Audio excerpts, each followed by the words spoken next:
morning, we're down on Hastings Beach. This is the type of fishing that I like to do. I'm going to be doing a bit of bait digging, and I'm fishing light with just a pulley pen on, one rod. Chuck it out while I'm doing a bit of bait digging, see if we can get any bass or see what we can pick up on. It does look lovely out there this morning. So there's some fish heads. There seems to be a few worms showing up, so we'll do a bit of bait digging in a minute, get some bait on there. Little bit of surf there. Wind's coming off the land, so it's going to flatten the sea out a little bit. So I'm only going to fish it for a couple of hours.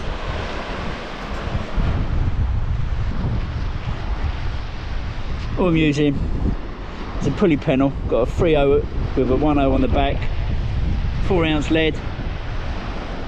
Simple.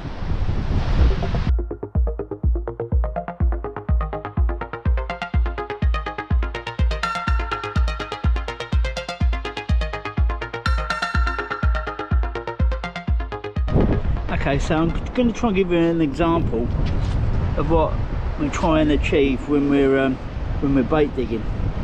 So the cast is the top of the sand. This little trench is their home. So the object is, as I say, for me, the normal depth for me, I normally go in about 10 inches into the sand at say a 45-degree angle, and I'm trying to go anywhere around here. I'm not trying to put it straight on the worm. I mean, if I could every time, it'd be great. But the object is to try and get it somewhere near that trench, or their hole, shall I say. Then you're just trying to suck the sand in from here down to here, and hopefully get the worm. And sometimes you'll see the cast itself implode. I mean, it gives you an idea that you're actually sucking in this bit. I mean, a lot of people, they're pushing too far, and what they're doing is they're pushing the pump past the worm. The worm could be here, it could be there, but you're sucking just here, just empty sand. So you need to like try and find out what depth they are, because sometimes you see them and they sit there with their tails sitting out the cast, and they're sitting right on top of the sand. So you might only have to literally go in about 4 or 5 inches sometimes. But it's a bit of guesswork at the start, and as I say, with copper I get a mark and it tells me roughly how deep they are, and I just keep going at that depth. So I've just baited up again. So it's a simple pennel rig.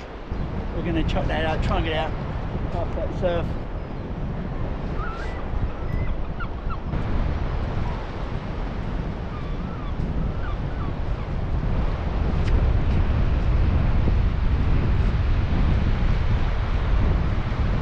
It's a lot easier when the wind's behind you. It goes for bloody miles.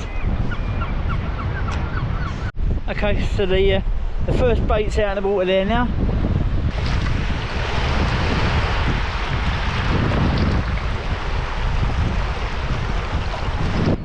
Rod's been out there for about half hour. We're going to check the bait, move the rod down and rebait again.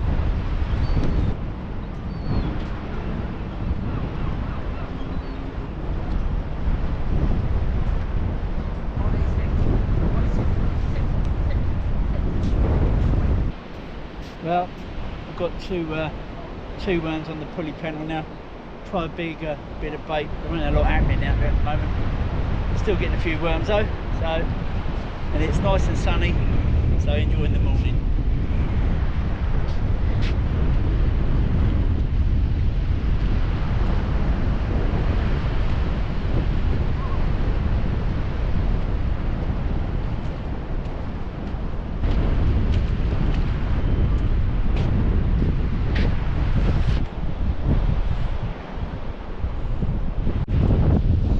Looks like we could have a bit of action on the old rod. It's a nice pull down. So this guy next to me, he's lost a good fish. Yeah, so just hooked into a big silver eel here. That's got to go a few pounds. 3 or 4, isn't it? That's a big old boy, isn't it? Big, isn't it? Yeah.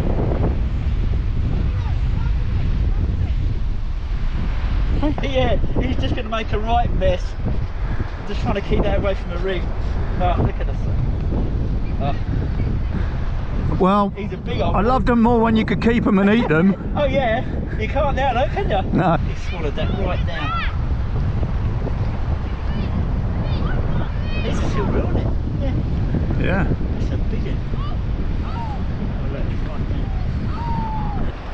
So I had one little bite earlier and had that silver eel. Nice size one, £2.7. So not a bad start. Gonna fish it up until it hits the shingle, and then we'll call it a day. I say it's only a short session while we were just digging a few worms. But yeah, I've made some friends down here, which is nice. When they told me how much a pack of worms was, I was a bit shocked. So I'll just give them an handful of worms. I don't mind helping anyone out, don't cost me nothing. Well, my mate Andy's just had a nice little sole. Let's go and have a quick look, see what we can do.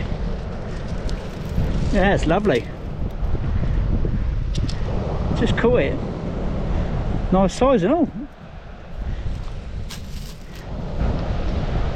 I could do one like that now. Well done, Andy.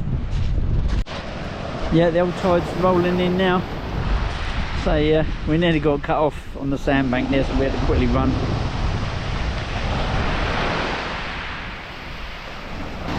The sound of that sea is lovely.